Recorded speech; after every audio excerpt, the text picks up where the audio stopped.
There's a lot of money-making strategies that have a guaranteed output. And there's a lot of money-making strategies that have a relatively high barrier to entry. But there's also a few that can kind of be seen as gambling, at least unless your sample size is absolutely massive. And one thing that in small numbers can absolutely be a big gamble is Uber Bosses. So as a fun end-of-league project, I wanted to take some on. I don't know exactly how many of each I'm going to be fighting or how long I'm going to be doing this. In fact, the amount of profit that I make from each of the tests is in part going to determine how many more episodes there are in this series. I can say there's going to be at least 2 episodes, and hopefully many more than that as well. But I can also say that my sanity can only stand doing so many bosses. And since there are some very huge big ticket drops, like Awakened Enlightens, which are half a mirror last I checked, the more you do, the better. And that's where I have to get into the first disclaimer about this video.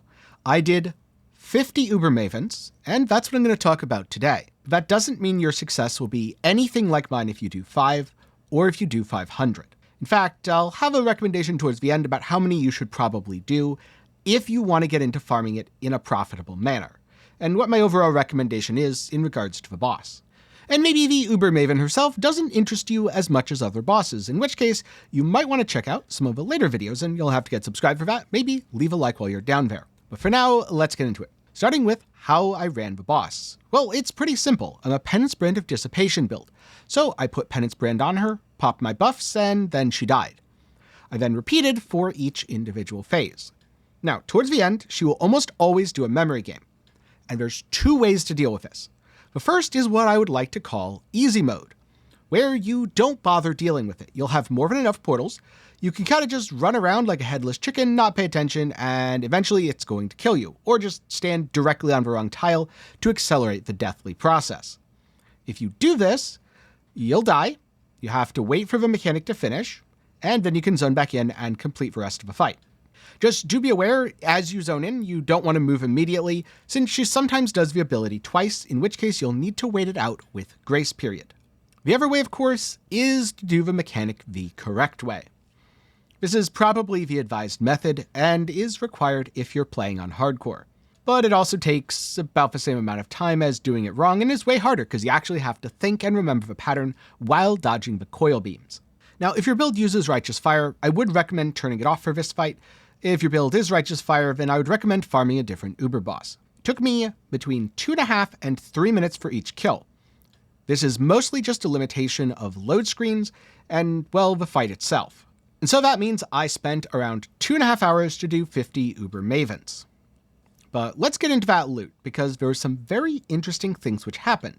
The first of which was, I didn't get any big drops until kill number 47, at which point I got a Progenesis, which means every single time I ran it, I was basically just losing money. And even after I did all that, here's what I ended up getting. So we have the Progenesis Flask, 5 different impossible escapes, 50 elevated sextants, 15 orbs of conflict, a shiny reliquary key, a nice assortment of awakened gems, most of which aren't worth anything at all, an Echo Forge, which is unfortunately shiny garbage, a well-rolled doppelgangers, and then some of the common uniques.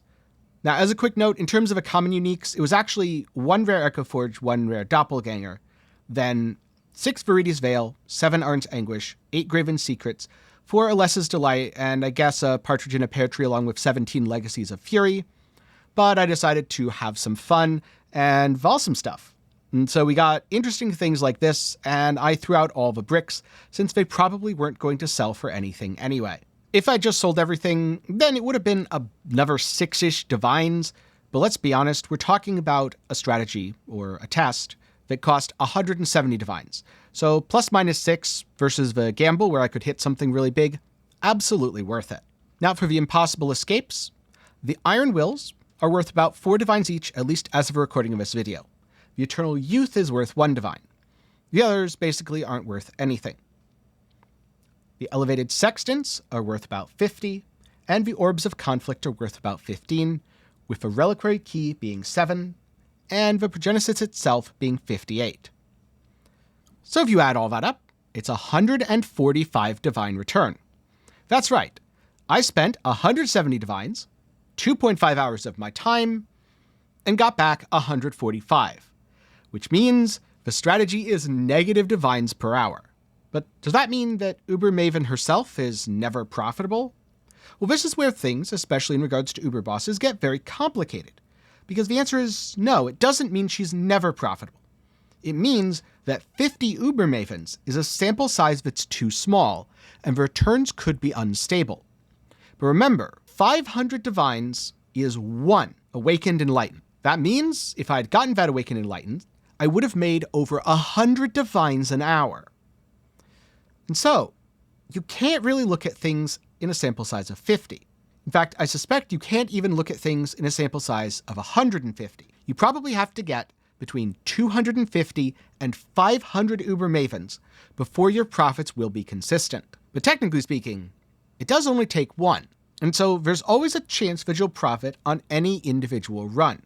There are also some nice things like the elevated sextants, which will give you a bit of your money back with each run.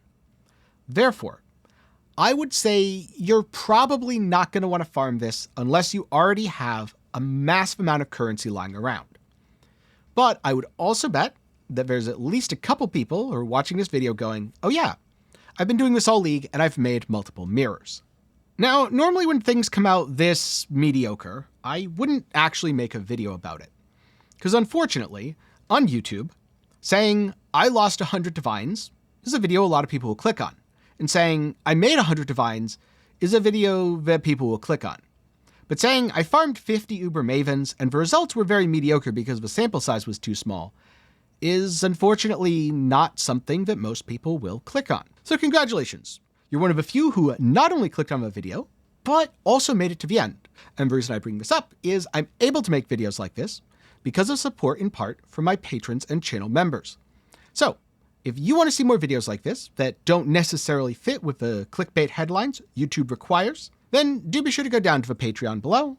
Then for as low as $1 a month, you can help more content like this become possible. But with that said, I'm curious, have you ever done any boss farming in Path of Exile? And if so, have you been successful, or did you also lose currency? Right now, it feels like Uber Shaper is a guarantee. You will make money because the Uber Elder fragments are valuable enough that they pay for your entry. All you're spending is your time. And there's enough big drops, the most important being Sublime Vision, that's about 30-ish divines for an unidentified one, that you will at least make a trickle of currency. Whether it's as good as the 30+ divine an hour mapping strategies, honestly, I suspect not. I think a lot of people have seen these absolutely eye-watering boss drop prices and gone, oh, that must be super profitable, without taking into account the fact that outside of those drops, you're very often spending and therefore losing money with each attempt. But that said, with a large enough sample size, it could even out. And who knows, maybe I was unlucky and Uber Maven is in fact a 50 to 100 divine an hour strategy. This was just my subjective experience in a relatively small sample size. But with that said, thanks for watching till the end. I hope you learned something, and I'll see you again sometime soon.